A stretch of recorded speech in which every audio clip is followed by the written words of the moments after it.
Alhamdulillah Alhamdulillahi Rabbil Alameen Ar-Rahmanir Rahim Maliki Yawmiddin Ya ayyuhalladhina amanu ittaqullaha haqqa tuqatihi wa la tamutunna illa wa antum muslimun Ya ayyuhan nasu ittaqu rabbakum alladhi khalaqakum min nafsin wahidah وخلق منها زوجها وبث منهما رجالا كثيرا ونساء واتقوا الله الذي تساءلون به والأرحام إن الله كان عليكم رقيبا يا أيها الذين آمنوا اتقوا الله وقولوا قولا سديدا يصلح لكم أعمالكم ويغفر لكم ذنوبكم ومن يطع الله ورسوله فقد فاز فوزا عظيما أما بعد فإن خير الحديث كتاب الله وخير الهدي هدي محمد صلى الله عليه وسلم وخير الأمور عوازمها وشر الأمور محدثاتها وكل محدثة بدعة وكل بدعة ضلالة وكل ضلالة في النار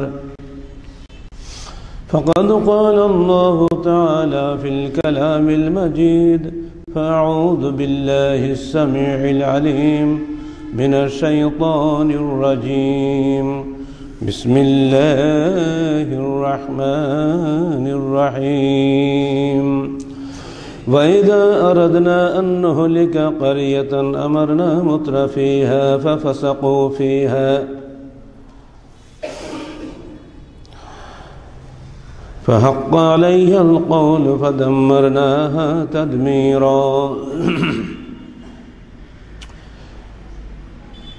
যাবতীয় হামদ ও সানা আল্লাহ রাব্বুল আলামিনের জন্য এবং যাবতীয় দরুদ ও সালাত শেষ নবী মুহাম্মদ রাসূলুল্লাহ সাল্লাল্লাহু আলাইহি ওয়াসাল্লামের জন্য।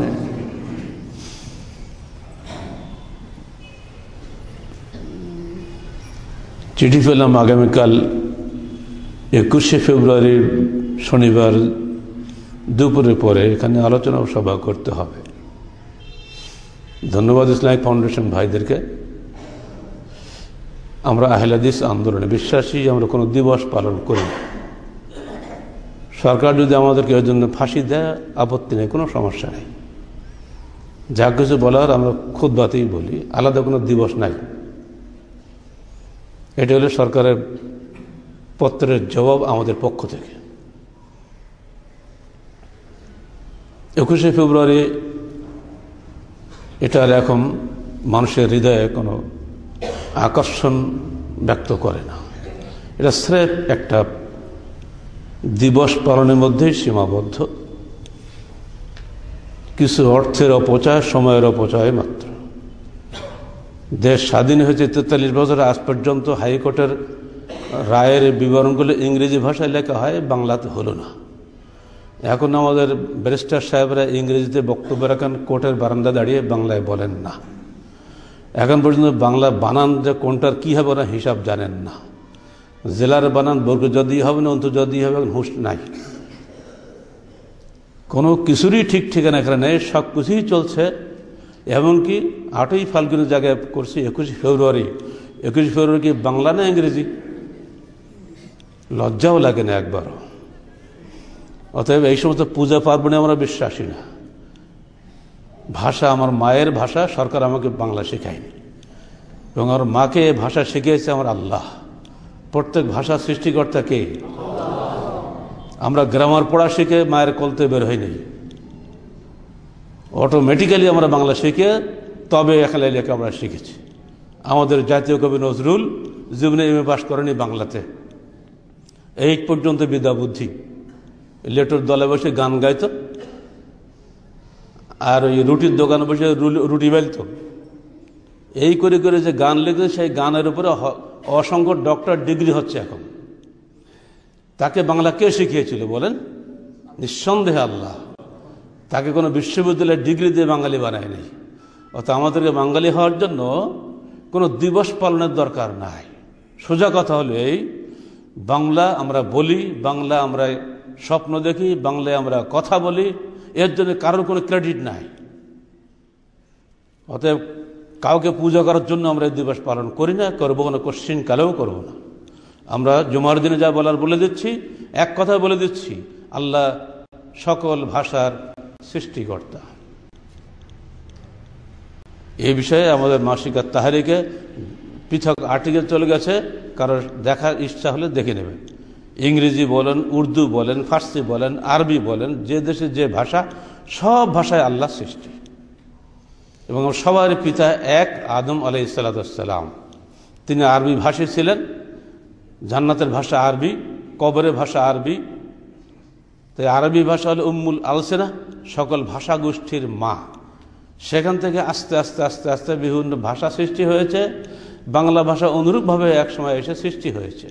এই ভাষা সৃষ্টির ইতিহাস এমন নয় যে আদমের যুগ থেকে বাংলা ভাষা চলে আসতেছে, এটা পরবর্তীকালের সৃষ্টি। সংস্কৃত ভাষা একসময় খুব গুরুত্বপূর্ণ ভাষা ছিল উপমহাদেশে, হারিয়ে গেছে। আমাদের ইউনিভার্সিটির সংস্কৃত ডিপার্টমেন্ট আছে বটে, ছাত্র খুঁজে পাওয়া যায় না, শিক্ষকরাও সংস্কৃত বলতে পারে না। উর্দু হলো লস্করি জবান। এক জায়গায় বিভিন্ন ভাষাভাষীর সৈন্যরা ব্রিটিশ আমলে ছিল ভারতে। তো ইয়ে বলে বাংলা, ও বলে উর্দু, ও বলে আরবি, ও বলে ভারতে 873টা ভাষা। এই জগাখিচুড়ি ভাষা মিলিয়ে 804 নাম হয়েছে উর্দু। ওর আসল নিজস্ব কোনো অস্তিত্ব নাই। অতএব এইগুলো নিয়ে খুব বেশি মাথা ঘামার দরকার নেই। এই বিষয়ে বিস্তারিত আলোচনা আছে। যারা ইংরেজি বলেন তাদেরকেও বলে দেব, এখন আপনারা যে ইংরেজি বলেন, এই ইংরেজি কোশ্চিন কালেও ইংরেজদের আসল ভাষা না। ইংরেজদের মূল ভাষা হল অ্যাংলো স্যাক্সন ইংলিশ। সে আজকের যদি বলা হয় শেক্সপিয়ারের ইংরেজি, আজকের ইউনিভার্সিটির মাস্টার ও ইংরেজি পড়তেও পারবে না। অতএব দিন দিন পরিমার্জন হচ্ছে, সংযোজন বিয়োজন হচ্ছে। এটা হতেই হবে, চিরকাল থাকবে। ভাষার অন্য ভাষা থেকে গ্রহণ করবে, কিছু বর্জন করবে। এমনি করে দিন দিন ভাষার উন্নতি হয় এবং হতে হবে এইভাবেই। বাংলা ভাষার মৌলিক যে চারিত্রিক বৈশিষ্ট্য এই, এটা ক্যালকেশিয়ান বাংলা, এটা ঢাকার বাংলা। ওই বাংলার লিডার হচ্ছেন রবীন্দ্রনাথ ঠাকুর, আর এই বাংলার লিডার হচ্ছেন নজরুল ইসলাম। ওই বাংলায় কোনো আরবি উর্দু ফার্সি নেই, এই বাংলা আরবি উর্দু ফার্সি আছে। আরবি উর্দু ফার্সিকে ঝাঁটিয়ে তাড়ানোর জন্য কলকাতার বাঙালি সাহিত্যিকরা খুব চেষ্টা করেছে। আমরা ওগুলো বিশ্বাস করি না।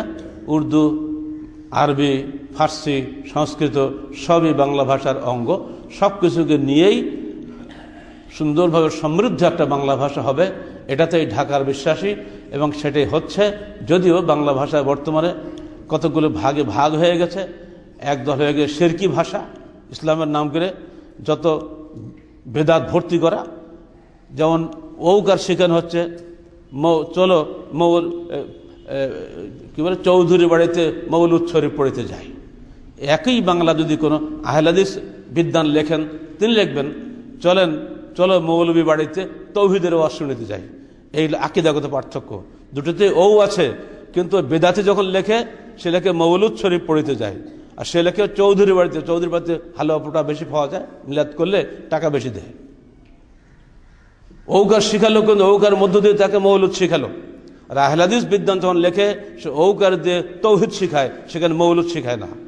এটা হলো বাংলা ভাষার মধ্যে মুসলমানদের মধ্যেই ভাষাগত পার্থক্য। ঠিক অনুরূপভাবে এইটাকে যখন আপনি কোনো শিরকি মুশরিক মুসলমান যখন সাহিত্য রচনা করবে, সে কিন্তু অন্যরকম বলবে। আমরা বলবো আবহাওয়া, উনি বলবে জলবায়ু। ভাষা বুঝতে পারেন? পত্রিকায় জলবায়ু সম্মেলন হচ্ছে না? জি না, আমি যখন বলবো আমি আবহাওয়া বলবো, আবহাওয়া সম্মেলন বলবো, কোশ্চিন কালে জলবায়ু বলবো না। কারণ জল বলে আমার ওই মাসি পিসিরা বলে, তাই না? ওরা জল খায়, আমরা পানি খাই। ওরা ধুতি পরে, আমরা লুঙ্গি পরি। ওরা মাসি পিসি বলে, আমরা খালা মামি বলি। পার্থক্য নেই? এই পার্থক্য যারা ঘুচিয়ে দিতে চায় তারা কোশ্চিন কালে বাঙালি না, ওরা বাঙালি নামে হিন্দু। অতএব পরিষ্কার ক্লিয়ার বলতে হবে, ইসলামী বাংলা আর হিন্দু বাংলা দুই ভাগে বিভক্ত। সকল বাঙালি বাঙালি নয়। বাঙালির মধ্যে পার্থক্য আছে ইসলামী বাংলা আর হিন্দু বাংলা। আর ইসলামী বাংলার মধ্যেও পার্থক্য আছে শিরকি ইসলাম আর তৌহিদবাদী ইসলাম। এটুকুই হলো বাংলার উপরে আজকে আমার সংক্ষিপ্ত বক্তব্য, বাকিটা বুঝে নেওয়ার চেষ্টা করেন। আহলে হাদিস আন্দোলন বাংলাদেশ, হাদিস ফাউন্ডেশন বাংলাদেশ, মাসিক আত-তাহরিক, তৌহিদি বাংলার মুখপাত্র, এখানে কোনো শিরকের কোনো অবকাশ পাবেন না। আমাদের এই পত্রিকায় কোথাও নামাজ খুঁজে পাবেন না, সব জায়গায় সালাত পাবেন, কোথাও রোজা পাবেন না, সব জায়গায় সিয়াম পাবেন। এর মধ্যে বিরাট আসমান জমিনের পার্থক্য আছে। এগুলো বুঝতে গেলে একটু মাথায় ঘেলু লাগবে যে সাম্রাজ্যবাদী চক্রান্ত চলছে এদেশের বাঙালিদেরকে হিন্দু বানানোর জন্য, সেগুলো থেকে আপনারা সাবধান থাকেন। ঠিক একইভাবে এদেশের মানুষকে যেভাবে মুশরিক বানানোর চেষ্টা করা হচ্ছে, সে বিষয়ে আপনারা সাবধান থাকবেন। আগামীকালকের বক্তৃতা আজকে করে দিলাম, খুশি হলেন না আপনারা? একদিন আগেই বললাম, তার ভালোই হলো। আচ্ছা, সরকার নিশ্চয়ই খুশি হবে যে আমরা খুব সরকার অনুগত, সমস্যা নাই। আর একটা বলা হয়েছে এই পেট্রোল বোমার বিরুদ্ধে বলতে হবে। বলতে বলতে তো ভোতা হয়ে গেল, বাবা তোমরাই মারো, তোমরাই ওর নসিহত করো। আমরা কি মারি নাকি? মারলে তো সরকারি দল মারে, বিরোধী দলে মারে, আমাদের কোন দায় পড়ে গেছে? হ্যাঁ, এই ধ্বংস দূরীকরণের জন্য বারবার বলছি, এখনো বলছি, শোনো ভালো করে। তোমার বোমা তুমি ধ্বংস হবে না, যাকে মারবে সেই ধ্বংস হবে, জাতি ধ্বংস হবে, মানবতা ধ্বংস হবে, বাংলাদেশের মান সম্মান ধ্বংস হবে তোমাদের কারণে। বিগত জাতি ধ্বংস হয়েছে কিছু নেতার কারণে, আজকেও এদেশ ধ্বংস হবে কয়েকটা নেতার কারণে। সাধারণ মানুষের সঙ্গে সম্পর্ক নাই, অথচ সবার সাধারণ মানুষের নাম ভাঙিয়ে সবকিছু করা হচ্ছে। আসুন কোরআন থেকে শিক্ষা গ্রহণ করুন। কোরআন যে পড়বে তারা কিচ্ছু শেখা লাগবে না। মুশকিল হয়েছে আমাদের ব্রেন খুব খারাপ, মনে থাকে না। কিছু কিছু মনে করে দিয়ে আপনাদের সুবিধা হবে। আল্লাহ পাক যদি পিছনের ইতিহাস আমাদের না শুনাতেন, আমরা কখনোই জানতে পারতাম না পিছনে নূহ ছিল না, আদম ছিল না, মুসা, কে খবর রাখতে এগুলো? কোরআন এসেছিল বলি আমরা ফেরাউনের নাম জানি, কোরআন এসেছে বলি আমরা ইব্রাহিমের নাম জানি। আর নইলে কোন ঐতিহাসিক এসব নাম বলবে? কোরআন বলে দিচ্ছে, শুনে রাখে মানুষ, ওয়াইজা আমারনা নুহলিকা কারিয়াতান ওয়াইজা আরাদনা নুহলিকা কারিয়াতান আমারনা মুতরাফিহা। যখন আমরা কোনো জনপদকে ধ্বংস করতে চাই, তখন সেই জনপদের যারা নেতৃস্থানীয় ধনিক শ্রেণী বিলাসী গোষ্ঠী যারা আছে, তাদেরকে নির্দেশ দেই ভালো হওয়ার জন্য। ওরা ভালো হয় না, বরং ফাফাসাকু ফিহা, ওরা উল্টা করে, শয়তানি করে। ফাহাক্কা আলাইহিল কওল, অতঃপর তাদের উপরে আমার শাস্তি নির্ধারিত হয়ে যায়, ওয়াজিব হয়ে যায়, নিশ্চিত হয়ে যায়। ফাদাম্মারনাহা তাদমীরা, অতঃপর তাদেরকে আমরা চূড়ান্তভাবে নিশ্চিহ্ন করে দেই। সূরা বনু ইসরাঈল 16 নম্বর আয়াতের ব্যাখ্যায় আপনাদেরকে জানিয়ে দিচ্ছি, পৃথিবীতে মোট 6টি জাতি একেবারেই নিশ্চিহ্ন হয়ে গেছে, ইতিহাস থেকে আউট হয়ে গেছে, এই পৃথিবীর এই ভূপৃষ্ঠ থেকে তারা গায়েব হয়ে গেছে। এরপরে আল্লাহ পাকের খাস মেহেরবানিতে কিছু কিছু মানুষ সৃষ্টি করেছেন যারা আমরা বেঁচে আছি। প্রথম ধরুন নূহের কওম। নূহের প্লাবনে পৃথিবীর কোনো মানুষ কিছুই কি ছিল, সব শেষ হয়ে গেছিল, একেবারে শেষ। মাত্র বলা হয়ে থাকে 40 জন পুরুষ 40 জন নারী বেঁচে ছিল। এখন পর্যন্ত ইরাকের মোসেল নগরীতে সামানুন বলে একটা এলাকার নাম আছে, সামানুনের বাংলা হচ্ছে 80। এই কয়জন ছিল ভালো মানুষ, সৎকর্মশীল নেককার মানুষ। মনে রাখবেন, নূহের ছেলে পর্যন্ত তার কিস্তিতে ওঠার অনুমতি পায় নাই, কারণ সে দ্বীনের আনুগত্য করে নাই, সে আল্লাহর আনুগত্য করে নাই, সে শুধু ফাসেক। ডুবতেছে সামনে, পিতা নূহ কেঁদে বলছে, আল্লাহ, ওই যে আমার ছেলে, ইন্নাহু ইবনি মিন আহলি, আমার ছেলে আমার পরিবারের অংশভুক্ত। আল্লাহ ধমক দিয়ে বলছেন, লাইসা মিন আহলিক ইন্নাহু আমালুন গায়রু সালেহ, ওটা তোর পরিবারের অংশই নয়, ওটা একটা অসৎ কর্ম, গায়রু সালেহ। ছাড়াও এসব নাম আমার সামনে বলবে না, কোনো রকম সুপারিশ আমাকে করবে না। নবীর দোয়া পর্যন্ত আল্লাহ ধমক দিয়ে সরিয়ে দিয়েছে। অসৎ কর্মশীল, বেয়াদব, অবাধ্য, অসৎ যারা, তাদেরকে আল্লাহ কোন ক্ষমা করে নাই। ডুবে শেষ হয়ে গেছে সারা পৃথিবী, যত মানুষ ছিল সেই সময় সব শেষ, যত বদমাশ ছিল। আজ আমরা যারা বেঁচে আছি, আমরা তাদেরই সন্তান। আমাদের মধ্যে আবারও নূহের মৃত্যুর পরে এই কয়েকশো বছর পরে আসলেন আদের কম, তারপরে সালেহের কম, এমনি করে একটা আসবে। এমনি করে মোট ছয়টি ধ্বংসপ্রাপ্ত জাতির প্রথম হচ্ছে নূহের কওম, এরপর হলো আদের কওম, এরপর হলো সালেহ আলাইহিস সালামের কওম, যাকে কওমে সামুদ বলা হয়। এরপরে কি ওটাকে কি বলে, লুতের কি বলে, লুত, হ্যাঁ লুতের কওম একসাথে ওই যে উল্টে দেওয়া, পুরা শহর আল্লাহ উল্টে দিল, লুতের কওম। এরপরে মাদিয়ান, এরপরে কওমে ফেরাউন। মাদিয়ান হলো মুসার শ্বশুরের কওম, আর ফেরাউন হলো মুসা নিজের কওম। মাদিয়ান শুআয়ব আলাইহিস সালামের, যে মাদানে সালেহ আমাদের এবারের ক্যালেন্ডারে দেওয়া আছে, ছবি দেখবেন।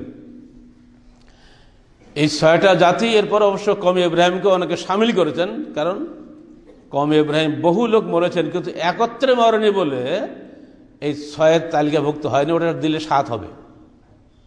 এরপরও যুগে যুগে সারা বিশ্বে আল্লাহ পাক গজবের নমুনা দেখিয়েছেন যে মানুষ যেন সাবধান হয়। ওয়ালা নুযিকান্নাহুম মিনাল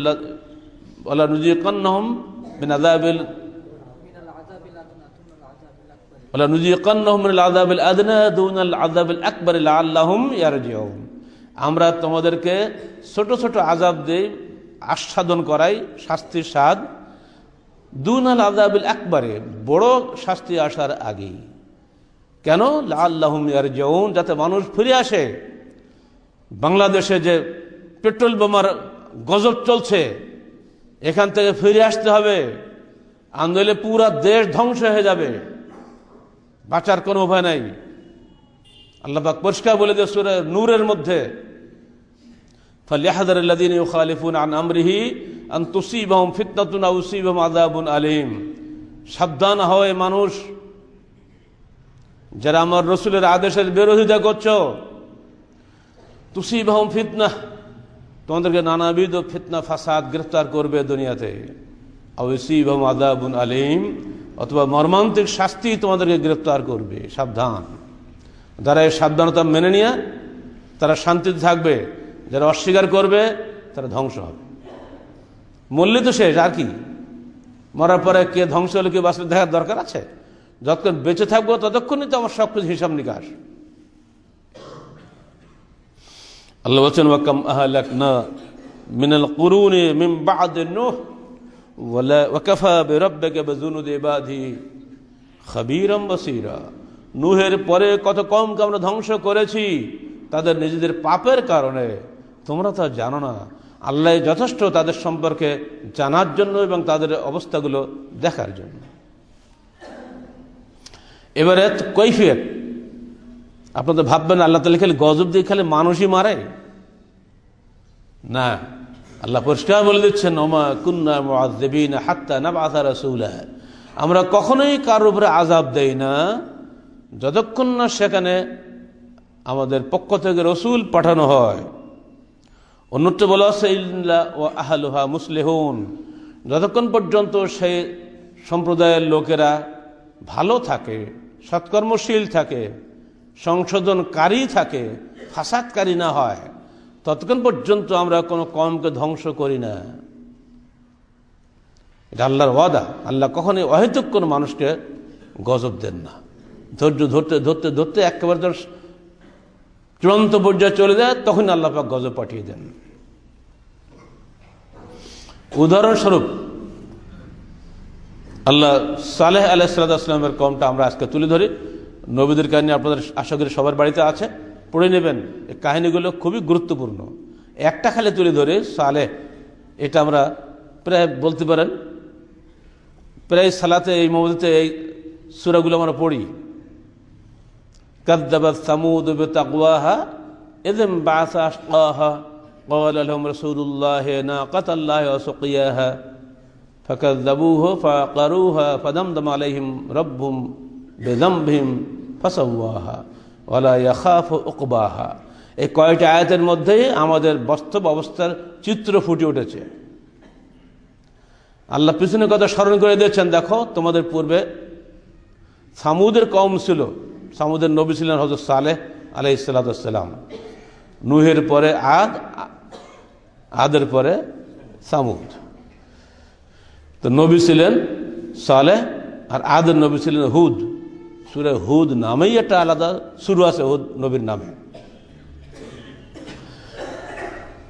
সালেহ আলাইহিস সালামের কওম তাকে মিথ্যাবাদী বলেছিল। কাযযাবা সামুদ বিতাগওয়াহা, বিদ্রোহ করে অবদ্ধতা করে। ইযম বাস আশকাহা, যখন তাদের ওই জনপদের সবচেয়ে দুষ্ট লোকটি চাঙ্গা হয়ে গেল, সে কি করল? সে উটনিকে মেরে দিল। এই উটনি বিষয়ে আপনাদের জানা ভালো।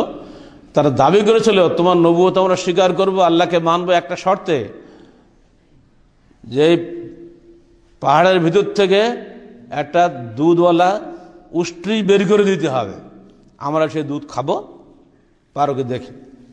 এটা অসম্ভব ব্যাপার। একটা পাথর বিশাল পাহাড়, সেখান তার ভিতর থেকে উট বেরোবে, এটা ওরা ভাবছিল ও পারবে না কিছু। তো যখন সালেহ আল্লাহকে দোয়া করলেন, হে আল্লাহ, এরা আমার কাছে এই দাবি করছে, তোমার যে ইচ্ছা হয় তা করো, আমার আর কি। আল্লাহ বলেন ঠিক আছে, একটু পরীক্ষা করে দেখা যাক। ও তো করবে না বুঝতে পারছে, একটু পরীক্ষা করা যাক। হঠাৎ করে বাস্ট হয়ে গেল, পাহাড় ফাইটে আস্তে উঠ বেরিয়ে এলো, দুধ ভর্তি তার পালানে। এখন ওদের বলা হলো দেখো তোমরা দুধ খাওয়া ঠিক আছে, কিন্তু একদিন ওই কুয়ার পানিগুলো উঠে খাবে, সেই দিন তোমরা পানি খেতে পারবে না। আর একদিন তোমরা পানি খাবে, যেদিন পানি তোমরা পাবে না সেদিন তোমরা উটের দুধ খাবা। আর যেদিন উট পানি খাবে সেদিন তোমরা পানি খাবা না। এই একদিন করে তোমরা, এটা একটা পরীক্ষা কিন্তু আসলে, কিন্তু আল্লাহ সবই পারতেন। পরীক্ষা দিয়ে করে হুকুমটা মানে কি, একদিন অন্তত সবর করে কি দেখি। ওরা এতই দুধ শুরু হয়ে গেল যে সারা এলাকার দুধ খেয়ে পারে না, পানির চেয়ে দুধ বেশি, কত খাবি খা। খুবই আরামে ছিল। তো আপনারা জানেন না, শুকে খেলে ভূতি কিলায়, বাংলাদেশের কথা আছে না। কিছুদিন পরে বলছে আরে আমি রোজ দুধ খাবো, একদিন আবার বন্ধ রাখবো কেন, এ কথা শোনা হবে না। কি বদের বদ দেখে। সবাই বলছে কোনো সমস্যা নেই, একদিন কি যায় আসে, তো না হবে না। ওই যে এক বদমাস নাম আসছে অবশ্য তফসিরে, নামটা হয়তো করার নাই বলে আমরা বলি না, সে বলে হবে না, ওই একটা দিনও আমরা সবর করবো না, রোজ দুধ খাবো। তখন সালেহ বলে দিলেন দেখো তোমরা এটা করো না। ফাকাল লাহুম রাসূলুল্লাহ নাকাতাল্লাহি ওয়া সুকিয়াহা, খবরদার এটা আল্লাহর উট, নাকাতাল্লাহ এটা আল্লাহর উট, ওকে পানি খেতে দাও, খবরদার ডিস্টার্ব করো না। কাযাবুহু ফাআকারুহা, রাসূলের কথা তারা শুনলো না, তারা উটের পায়ের রক কাটি দিল। আপনারা রক কাটেন না? উট পান না বলে মানুষই পা কাটেন নাকি? রক কাটি দিল ওটা। তো রক কাটলে আর গায়ে রক্ত থাকে? আসলে আকারও মানে মেরেই দিল, নহর করলো, হত্যা করলো, বাস শুরু হয়ে গেল খেলা। ফাদামদামা আলাইহিম রাব্বুহুম বিযামবিহিম ফাসাওয়াহা। দমদম দমদম বললাম আমরা, দেখেন কোরআনের ভাষাটা বাংলা নকল হয়ে গেছে। আসমান থেকে এমন গজব আসলো, ফাসাওয়াহা সমান হয়ে গেল, মনে হয় এখানকার মানুষজন ছিল এখন চিহ্নই থাকলো না, একেবারে শেষ।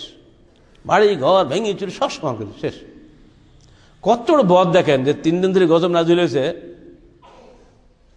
সে 3 দিনের কাহিনী শুনতে আরো মজার খবর। ওরা বলছে তুমি যে বললে আসলে তুমি মিথ্যাবাদী, ও গজব টজব কিছু আসবে না। হঠাৎ একদিন সকালবেলা দেখা গেল কি সবার মুখ কালো কুচকুচে হয়ে গেছে। নবী বললেন তোমরা এখনো তওবা করো, 3 দিন তোমরা বাঁচবে, 3 দিন পরে কিন্তু টিকবে না, এখনো তওবা করো। রাখো, তোমার কথা বিশ্বাস করে কে, 3 দিন যাক না দেখি। পরদিন সমস্ত মুখ লাল হয়ে গেছে, ওটা মুখের রক্ত ঠিক আছে, দেখো আর এখন 1 দিন সময় আছে, এখনো তওবা করো। ওরে বাবা রাখো না, তুমি বললাম না হবে না, তুমি তো জাদু করছো, তুমি কত কি করতে পারো। আল্লাহ মেহেরবান, আল্লাহ কিছুই করবে না, রহমতুল্লাহ আলামিন না, নাকি আরো কত কথা বলি আমরা। 3 দিন কোনো খবরই নেই, ছড়া শব্দ নেই, গেছে কোথায়, সব শেষ। এই বিষয়ে অনেক কিছু বলার আছে। মৌলিক যে বিষয়গুলি বলে দিচ্ছি, কারণটা কি ছিল এবার আসেন। এদের কারণগুলো দেখেন, আল্লাহ নিজেই বলছে, আমাদের কিছু বানোয়াট কথা বলা যাবে না তো। ওরা দাবি করেছিল, ইয়া সালেহ ইতনা বিমা তাইদুনা ইন কুনতা মিনাল মুরসালিন, সূরা আরাফ ৭৭ নম্বর আয়াত। তুমি যে বলছো যে গজব নাজিল হবে, আনো দেখি।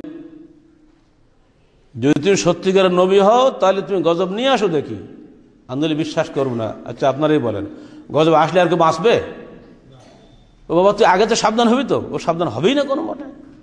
যারা অহংকারী তারা কিন্তু গজবে গুরুত্বই দেয় না, সব বাদ দাও, এই যে ভয় দেখাচ্ছে গেলে কিছুই হবে না। একটা মারাত্মক দোষ ছিল এই সমস্ত বিগত জাতিগুলির, অহংকারে মদমত্ত হয়ে তারা থাকতো। কারা এটা করেছে জানেন? সমস্ত কওম কিন্তু করেনি। ওয়াকানা ফিল মাদিনাতি তিসআতু রাহাতিন ইফসিদুনা ফিল আরদি ওয়ালা ইউসলিহুন, সূরা নমল ৪৮ নম্বর আয়াত। আল্লাহ বলছেন, দেখো সালেহের কওমের অর্থাৎ ওই শহরে ৯টা দল ছিল, ৯টা নেতা ছিল। রাহাতিন বলে দল বোঝানো হয়েছে, মূলত দল নেতা। ইফসিদুনা ফিল আরদি, এরা জনপদে বিশৃঙ্খলা ফাসাদ সৃষ্টি করে বেড়াতো, বিপর্যয় সৃষ্টি করত। ওয়ালা ইউসলিহুন, তারা মানুষের মধ্যে শান্তি শৃঙ্খলা কায়েম করতো না, বরং বিশৃঙ্খলা করে বেড়াতো। তাহলে বোঝা গেল হাজার হাজার লোক নয়, ৯ জন লোক। এই ৯ জন ৯টা নেতা, সাধারণ লোক না। তিসআতু রাজুলিন বললে, রিজালিন বললে বলা যেত ৯টা মানুষ, তাই না? কিন্তু আল্লাহ তিসআতু রাহাতিন, ৯টা দল। এই ৯টা দলে ৯ জন নেতা। এদেরকে কোনো মতেই নবী বুঝাইতে পারেন নাই, প্রচন্ড জেদি। এটা কি বলতো জানেন? এদের দোষ ছিল গড়ে ৩টা, এগুলো মনে রাখেন, কাজে লাগবে। এক, তারা বলতো মান আসাদ্দু মিন্না কুওয়াতান, আমাদের চেয়ে শক্তিশালী পৃথিবীতে কে আছে? এটা কি অহংকার না? আমাদের চেয়ে শক্তিশালী পৃথিবীতে কে আছে? আমরা কি ঠিক একই ভাষায় কথা বলি না? যাদের হাতে একটু কিছু ক্ষমতা আছে, বাপরে বাপ, পুত্ররা পড়ে তো ভয় লেগে যায়। যাদের হাতে সরকার অস্ত্র দিয়েছে, ওরে সুবহানাল্লাহ ওয়া বিহামদিহি, তাদের কোরআন জানলে বোধহয় কোরআনের ভাষায় ওরা আরবিতেই বলতো মান আসাদ্দু মিন্না কুওয়াতান। বিগত যুগে সালেহ কওমের ভাষাটা আমরা বাংলায় যদি বলি, তার অর্থ কি দাঁড়াবে? এই হবে না, আমাদের চাইতে ক্ষমতাশালী কে আছে? ১ নম্বর কারণ এই অহংকার। ২ নম্বর ছিল হয়ে যায় বাতাসতুম জাব্বারিন, ওরা যখন তাদের বিরোধী করে মানুষকে মনে করতো এই লোকটা বিরোধী, তাকে মারত জাব্বারিন, এত কঠিন ভাবে মারত। জব্বাররা যেমন মারে, জব্বার বলে ওই ব্যক্তিকে যারা অহংকারে দাম্ভিকতায় চূড়ান্ত অবস্থায় চলে যায়, যে সমস্ত রাজা বাচ্চারা, তাদেরকে জব্বার বলা হয়। তো তাদের মতো সাধারণ মানুষ করে মারত, কঠিনভাবে মারত। আমরা মারি না সুযোগ পেলে। আর ৩ নম্বর কারণ ছিল তারা নবীদের কথাকে অগ্রাহ্য করত। নবীরা কোনো কথা বলে তারা বলতো ইউরিদু ইয়াতাফাদ্দাল আলাইকুম, আরে নবীরা এত কথা বলছে, এই লোকটা এত ধর্মের কথা বলছে, আসলে ও নেতা হওয়ার জন্য এতগুলো কথা বলছে, ও নেতা হতে চায়। জনগণ খেপিয়ে দিত, আসলে ও কিন্তু তোমার ক্ষমতা ছিনিয়ে নিতে চায়। এই মৌলিক 3টি কারণেই বিগত সব জাতি ধ্বংস হয়ে গেছে। আজকে ইসলামী নেতারা যত বেশি উপদেশ দিচ্ছেন, তত আমাদের অন্য ভাইরা তাদেরকে সন্দেহ করছেন, এরা বোধহয় সবাই ক্ষমতার লোভী। অন্তত আর যাই হোক না কেন, আহলে হাদিস আন্দোলন বাংলাদেশ কখনোই ক্ষমতার লড়াই করার জন্য দুনিয়াতে কাজ করে না। আমাদের পরিষ্কার বক্তব্য আমরা বলে দিয়েছি, মানুষকে আল্লাহমুখী করাই আমাদের মৌলিক দায়িত্ব। মানুষ যদি আল্লাহমুখী হয়ে যায়, তো কোনো র্যাব আর পুলিশ লাগবে না, অটোমেটিক্যালি ভালো হয়ে যাবে। হ্যাঁ, ওগুলো লাগবে দুষ্টু দমন করার জন্য। এখন তো দুষ্টু দমন হচ্ছে না, শিষ্টু দমন হয়ে যাচ্ছে। যারা বোমায় আহত হয়ে বার্ন ইউনিটে পুড়ে মরতেছে, এরা কি দুষ্টু লোক? তাদেরকে ধরে ধরে নিয়ে থানার কারাগার ভর্তি করা হচ্ছে, এরা সবাইকে দুষ্ট লোক। অসংখ্য মানুষকে বিনা বিচারে যখন ধরে হত্যা করা হচ্ছে, এগুলো কি একটু সালেহ এবং আদ আলাইহিসসালামের কওমের কথা কি মনে করে দেয় না? আবার মনে করে দিই, 3টা অপরাধ ছিল তাদের আল্লাহর ভাষায়। মান আসাদ্দ মিন্না কুওয়াতান, কে আসে পৃথিবীতে আমাদের চাইতে শক্তিশালী? 2, ওই যা বাতাসতুম জাব্বারিন, যখন তোমরা মারতে তো প্রচন্ডভাবে তা মানুষকে মারো, আমি আল্লাহ এটা বরদাস্ত করতে পারি না। সুবহানাল্লাহ ওয়া বিহামদিহি। মানুষকে আল্লাহ কত ভালোবাসেন। হ্যাঁ, সত্যিকারের অপরাধী হবে অবশ্যই, আল্লাহর পক্ষ থেকে বিধান আছে। আর 3 নম্বর, কোরআন হাদিসের কথাগুলিকে কেউ রাজনৈতিক রং মাখিয়ে অগ্রাহ্য করার চেষ্টা করো না। আল্লাহর গজব আসবে, গজব থেকে সালেহ আলাইহিস সালামের কওমের মতো যদি তুমি সত্যিকারের নবী হতে গজব নিয়ে এসো দেখি, এই ধরনের অহংকারী কথা যদি কেউ বলে, তো সে ওই বিগত গজবপ্রাপ্ত জাতিসমূহের অন্তর্ভুক্ত হয়ে যাবে। তো আল্লাহর গজব আসা যে কোনো সময় আসতে পারে, যেটা গত জুমার খুতবায় বলেছিলাম। তারা কি নিশ্চিন্ত হয়ে গেছে? আফা আমানু, তারা কি মনে করে নিয়েছে আইয়াতুম বাসুনা যুহান আহুম ইয়ালআবুন, আফা আমানা আহলুল কুরা আইয়াতুহুম বাসুনা বায়াতান আহুম নাইমুন। মানুষ কি মনে করেছে যে আল্লাহর গজব তাদের কাছে আসবে না রাত্রিবেলায় যখন তারা ঘুমিয়ে থাকে, অথবা আসবে না দিনের বেলায় যখন তারা খেলাধুলা করে? আফা আমিনু মাকরাল্লাহি ওয়ালা ইয়ামানু মাকরাল্লাহি ইল্লাল কওমুল খাসিরুন। আল্লাহর মকর থেকে, আল্লাহর কৌশল থেকে নিশ্চিন্ত তোমরা হয় না, নিশ্চিন্ত তারাই হয় যারা ক্ষতিগ্রস্ত জাতি। আমরা ক্ষতিগ্রস্ত হতে চাই না। আমরা আমাদের জীবন, আমাদের সম্মান, আমাদের জাতিকে উৎকৃষ্ট জাতি হিসেবে দেখতে চাই। সেজন্য সমাজে শান্তি শৃঙ্খলা সবার আগে কাম্য। আর শান্তি শৃঙ্খলা কায়েমের জন্য সবচেয়ে বড় জিনিস প্রয়োজন আল্লাহর কাছে আনুগত্য স্বীকার করা এবং দেশে ন্যায় বিচার কায়েম করা। এই 2টি বস্তু যতক্ষণ পর্যন্ত দেশে ফিরে না আসবে, ততক্ষণ পর্যন্ত শান্তি শৃঙ্খলা চিন্তাই করা যাবে না। আল্লাহর কাছ থেকে প্রাপ্ত এই ভবিষ্যৎবাণীগুলো আমাদের শুনিয়ে দেয় দায়িত্ব, এর বেশি আমাদের কিছু করণীয় নাই। হে মানুষ, আল্লাহকে ভয় করো। যদি বলে আমরা সবাই মুমিন, চমৎকার দাবি, ভালো। আল্লাহ আমার তো মাশাআল্লাহ যেহেতু কলেমা পড়েছি, মুমিন হয়তো কোনো সমস্যা নাই। সূরা আনফালে আল্লাহ পাক মুমিনের ব্যাখ্যা দিয়ে দিয়েছেন। ইন্নামাল মুমিনুনা আল্লাযীনা ইযা যুকিরাল্লাহু ওয়াজিলাত কুলুবুহুম ওয়া ইযা তুলিয়াত আলাইহিম আয়াতুহু যাদাতুহুম ঈমানা ওয়া আলা রাব্বিহিম ইয়াতাওয়াক্কালুন। মুমিন সত্যিকারের তারাই যখন তাদের সামনে আল্লাহর স্মরণ করানো হয়, ওয়াজিলাত কুলুবুহুম, অন্তরটা ভয়ে কেঁদে ওঠে, ওয়া ইযা তুলিয়াত আলাইহিম আয়াতুহু, এজন্য তাদের সামনে আল্লাহ কোরআনের আয়াতসমূহ পাঠ করে শোনানো হয়, যাদাতুহুম ঈমানা, তাদের ঈমান বৃদ্ধি পায়, ওয়া আলা রাব্বিহিম ইয়াতাওয়াক্কালুন, এবং তারা আল্লাহর পাকের উপরে তাওয়াক্কুল করে।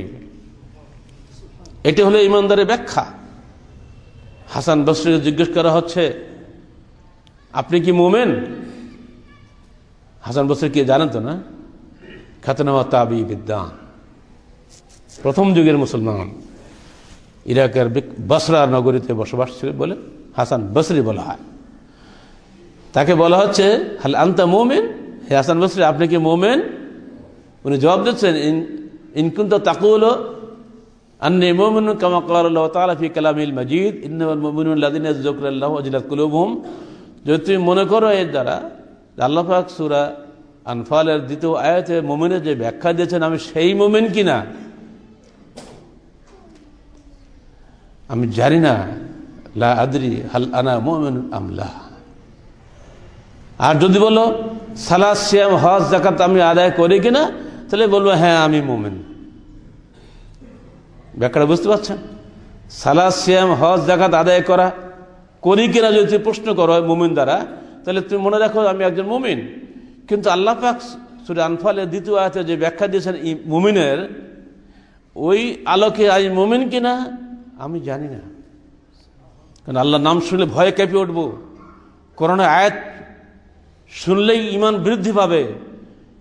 এই উচ্চ পর্যায়ের ঈমান আমার মধ্যে আছে কিনা আল্লাহই ভালো জানে। মুসলমান প্রতিদিন আয়াত শুনছে, কোরআন শুনছে, সবই শুনছি, এমনকি কোরআন তেলাওয়াত দিয়েই সবকিছু উদ্বোধন করা হচ্ছে, কিন্তু মানে কি? অতএব সাহাবায়ে কেরামের চরিত্র অর্জন করা ছাড়া কোনো উপায় নাই। তাদের সামনে কোরআন তেলাওয়াত করলেই চুপচাপ, আর ডানে বাঁয়ে তারা যেতেন না। কোরআন নাজিল হয়ে গেছে, সব ঠান্ডা। মা আয়েশা সিদ্দিকার সম্পর্কে বাজে কথা রটানো হলো, এসব জায়গায় তো কোনো দলিল পাওয়া যায় না। কোনো মহিলার সম্পর্কে যদি কেউ ব্যভিচারের অপবাদ দেয়, সাক্ষী সাবুত কিছুই নাই, সেটা সন্দেহ ছাড়া কিছু থাকে? সন্দেহ দূর করবে কে? এমনকি আল্লাহ রসুল 1 মাস পর্যন্ত মা আয়েশার কাছে গেলেন না। এবার একদিন গিয়েছেন, কি বলছে, আয়েশা তোমার সম্পর্কে লোকেরা বাজে কথা বলছে, এ বিষয়ে তোমার বক্তব্য কি? আয়েশা তো ভীষণ খেপে গেছে। বলে আপনি জানেন আমি কেমন মানুষ? আমার আব্বা আমাকে জিজ্ঞেস করেন, আব্বা আমাকে কোনো জবাব দেয় না। তখন আয়েশা জবাব দিচ্ছেন, শোনেন, আমি যদি বলি আমি নির্দোষ তাহলে আপনার বিশ্বাস করবেন না, আর আমি যদি বলি আমার নিজের কথায় নির্দোষিত প্রমাণ করা যাবে না, অতএব আমি ইয়াকুব আলাইহিস সালামের মতো ওই কথাই বলবো, ফাসাবরুন জামিল আল্লাহুল মুস্তাআন। আমি সুন্দর সবর ইখতিয়ার করলাম, আল্লাহ সাহায্যকারী, আলামা তাসিফুন, তোমরা যেসব কথা আমার বিরুদ্ধে বলছো এই ব্যাপারে আল্লাহ আমাকে সাহায্য করবে। বলে উনি একদিকে মুখ ঘুরে শুয়ে পড়লেন। নবী বৈশাখ নবীর দিকে তকাই করলো না। চিন্তা করে, স্বামী স্ত্রী এরকম হয় না? হতেই তো হবে। কিছুক্ষণের মধ্যেই আয়াত নাজিল হয়ে গেল, সূরা নূরের পরপর 10টি আয়াত একেবারে। ইন্নাল্লাযিনা জাউ বিল ইফকি উসবাতুম মিনকুম লা তাহসাবু শাররান লাকুম, এই আয়াত থেকে শুরু হলো একেবারে শেষ পর্যন্ত। যখন ওহী নাজিল হতো আল্লাহ রাসূল ঘেমে যেতেন, এত ভারী হয়ে যেতেন, তাকে ধরে রাখা যেত না। এমনকি উটের উপরে বসে থাকলে মানে বসে যেত, তার ওজন ধরে রাখতে পারতো না। এই কষ্ট দেখলে অন্যের কষ্ট লাগতো। ওই শেষ হয়ে গেল, আল্লাহ নবী উঠলে বলছে, আয়েশা সুসংবাদ গ্রহণ করো, আল্লাহ পাক নিজেই তোমার সতীত্বের সার্টিফিকেট দিয়ে আয়াত নাজিল করেছেন। এই আল্লাহ পাক তাওয়াক্কুল করেছে আয়েশা, আল্লাহ তার প্রত্যুত্তর সঙ্গে সঙ্গে জবাব দিয়েছেন। যতক্ষণ বান্দা আল্লাহর উপর তাওয়াক্কুল না করবে, ততক্ষণ আল্লাহ তার কথা শুনবে না। আপনি বিপদে পড়েছেন, সারা দুনিয়া ঘুরে বেড়াচ্ছেন, কেউ সাহায্য করছে না, কিসের সাহায্য? ঘরে উঠে আল্লাহকে, আল্লাহ বিপদে পড়েছি, কেউ সাহায্য করছে না, তুমি একমাত্র সাহায্যকারী, আল্লাহুল মুস্তাআন, তুমি একমাত্র সাহায্যকারী, আল্লাহ তুমি যা খুশি করো। এই সাহায্য চেয়েছিলেন নবী ইয়াকুব। 40 বছর পরে তার হারানো ছেলে ইউসুফকে খুঁজে পেয়েছিলেন মিশরের বাদশাহ হিসাবে। এই দোয়া পড়েছিলেন মা আয়েশা সিদ্দিকা রাদিয়াল্লাহু আনহা। দোয়া সঙ্গে সঙ্গে আল্লাহ পাক পক্ষ থেকে আয়াত নাজিল হয়ে গেছিল। এরকম অসংখ্য নজির আপনি পাবেন ইসলামের ইতিহাসে। অতএব আসুন ফিরে যাই আসল জায়গাতে, যেখানে আমাদেরকে ফিরে যেতে হবে একদিন সবাইকে। ইকরা কিতাবাক ফাকাফা বিরাব্বিকাল ইয়াওমা আলাইকা হাসিবা। ইকরা কিতাবাক, পড়ো তোমার কিতাব, তোমার এই আমলনামা পড়ো। আজকে তোমার আমলনামে তোমার হিসাব জন্য যথেষ্ট। আমি আল্লাহ তোমার হিসাব দিয়ে আমার দরকার নাই, তুমি নিজে নিজে তোমার আমলনামাটা পড়ো, পড়ে তুমি রেজাল্ট দাও, তুমি জান্নাতে হবে না জাহান্নামী হবে। সূরা বনু ইসরাইল 13 বা 12 নম্বর আয়াত বোধহয় হবে এটা। তো আমাদের আমলনামা কি জমছে প্রত্যেকদিন, আসুন একটু নিজেরা চিন্তা করি, আত্মসমালোচনা করি। কেউ কারো কবরে আমরা যাব না। ওয়ালা তাযরু ওয়াজরাতুন বিজরা উখরা, একের পাপের বোঝা অন্য বইবে না, পরিষ্কারভাবে আল্লাহর ঘোষণা। ছেলের পাপ বহন করবে না, বাপের পাপের ভার ছেলে বহন করবে না, স্বামীর পাপের ভার স্ত্রী বহন করবে না, স্ত্রীর পাপের ভার স্বামী বহন করবে না। প্রত্যেকে নিজ নিজ আমলনামা নিয়ে আল্লাহর কাছে হাজির হতে হবে। নবীদের কথা যদি না মানি, কোরআন হাদিসকে যদি অগ্রাহ্য করি, তো শাস্তিটা কি হবে? সালেহের কওমের কথা শুনলেন, আরো 5টা কওম থাকলো, সুযোগ হলে কোনোদিন শুনবেন। প্রত্যেক কওমের মৌলিক যে 3টা দোষ ছিল, সেই 3টা দোষ আপনাদেরকে বলে দিলাম। এই দোষ 3টা আবার স্মরণ করে দিই। প্রত্যেক কওমের নেতারা অবাধ্যতা করে, অহংকার করে বলেছিল, মান আসাদ্দু মিন্না কুওয়াতান, পৃথিবীতে আমাদের চেয়ে ক্ষমতাশালী আর কে আছে? যে একা খালি সালের কওম পড়ে নেই, অন্য কওমরাও বলছে অন্য ভাষায়। আর 2 নম্বর, তারা মানুষকে মারতো একবার গরু ছাগলের মতো, বাতাস্তম জব্বারহীন। মানুষকে আদৌ মারা যাবে না যতক্ষণ পর্যন্ত না সে ওই মারির মতো দোষী সাব্যস্ত না হবে। আপনারা আগুন দিয়ে মানুষ পোড়াচ্ছেন, জানেন বুখারী শরীফ হাদিসে পরিষ্কার নিষেধ করা আছে, আগুন দিয়ে শাস্তি দেওয়া যাবে না। আবু দাউদের হাদিসে পরিষ্কার বলা হয়েছে, কিছু লোক পিঁপড়ার ডিপু পোড়াচ্ছিল, পিঁপড়া মানুষের পায়ে কামড়ায় তো পিঁপড়া পোড়াচ্ছিল। আল্লাহ নবী দুঃখ বলেন, দেখো তোমরা আগুনের শাস্তি দিও না, আগুনের শাস্তি স্বয়ং আল্লাহ দিয়ে থাকে। আমরা করছি নাকি? শুধু পেট্রোল বোমার আগুন, বন্দুকের আগুন নেই? ওকে ছুরি দিয়ে মারে নাকি? যে গুলিটা বক্ষ ভেদ করে বাস্তায় বেরিয়ে যায়, ওটা কি আগুন না? ওটাও আগুন, এটাও আগুন। আগুন যারা ব্যবহার করো সাবধান হয়ে যাও।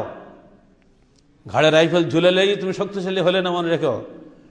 ওই রাইফেল দিয়ে যে আগুনটা বের হয়, ওই আগুনের শাস্তি যাকে তাকে দিও না যতক্ষণ পর্যন্ত না সে আদালতে দোষী প্রমাণিত হয়। যেটা হচ্ছে সম্পূর্ণরূপে আল্লাহ বিরোধী কারবার চলছে। সাবধান, কোরআন এবং হাদিসের বিধানগুলো মেনে চললে আমরা শান্তিতে থাকবো, আন্দোলন সব ধ্বংস হয়ে যাবে। প্রত্যেককেই সাবধানে পা ফেলতে হবে। বিশৃঙ্খলা সৃষ্টি কেউই চায় না। আল্লাহ পাক আমাদেরকে এই পৃথিবীতে শান্তি নগরী করার জন্য পাঠিয়েছিলেন। জিনেরা এখানে অশান্তি করেছিল, এজন্য তাদেরকে হটিয়ে দিয়ে আল্লাহ মানুষকে এখানে বসিয়েছেন, মানুষের প্রতি নবীদের পাঠিয়েছেন যে তোমরা দেশে আল্লাহর বাণীগুলো শোনাও, যেন তারা সত্যিকার অর্থে আল্লাহর পথে ফিরে আসে। আমরাও সেই বাণীগুলো খালি আপনাদের সামনে তুলে ধরলাম। বিগত বড় বড় গজবপ্রাপ্ত 6টি জাতির 3টি মহাদোষ তুলে ধরলাম। আমরা যেন সেটা না করি। তারা তাদের জীবদ্দশায় তার নবীদেরকে অবাধ্যতা করেছে, আমাদের নবীতে বেঁচে নাই। আমাদের নবী রেখে যাওয়া জীবন্ত দুই মুজিজা রয়েছে, সেটা কি? কোরআন এবং হাদিস, তাই তো? এইটা যে অস্বীকার করবে, সে নবীকে অস্বীকার করলো। কোরআনকে যে অস্বীকার করে, সে আল্লাহকে অস্বীকার করলো। মুখে মুখে আল্লাহ তজুটিবলে হবে নাকি? কোরআন হাদিসের বিধান পড়েছে একদিকে, আমি নিজস্ব বিধান দিয়ে দুনিয়া মানুষকে দাস বানিয়ে ফেলেছি, এটা হবে না। মানুষ সির্ফ আল্লাহর গোলামি করবে, মানুষ কোনো মানুষের দাসত্ব করতে পারে না। এই গোলাম, স্বাধীন মানুষকে গোলাম বানানোর জন্যই যাবতীয় প্রক্রিয়া চলছে সারা পৃথিবীব্যাপী। এর বিরুদ্ধে ইসলামের দ্ব্যর্থহীন ঘোষণা, লা ইলাহা ইল্লাল্লাহ, আল্লাহ ছাড়া কোনো উপাস্য নাই, আল্লাহ ছাড়া কারোরই কোনো দাসত্ব নাই। এই স্বাধীন মানুষকে গোলাম বানানোর চেষ্টা করবেন না। অর্থাৎ কোরআন এবং হাদিসের মাধ্যমেই দেশকে শান্তিময় দেশে পরিণত করা সম্ভব। আমরা সকলকে, সকল দায়িত্বশীল মহলকে একই আহ্বান জানাবো, আসুন পবিত্র কোরআন ও সহিহ হাদিসের আলোকে জীবন গড়ি। এভাবে আমাদের দেশ ইনশাআল্লাহ শান্তিময় দেশে পরিণত হোক। আল্লাহর কাছে আমরা সেটাই প্রার্থনা করি। আল্লাহুম্মা আমিন।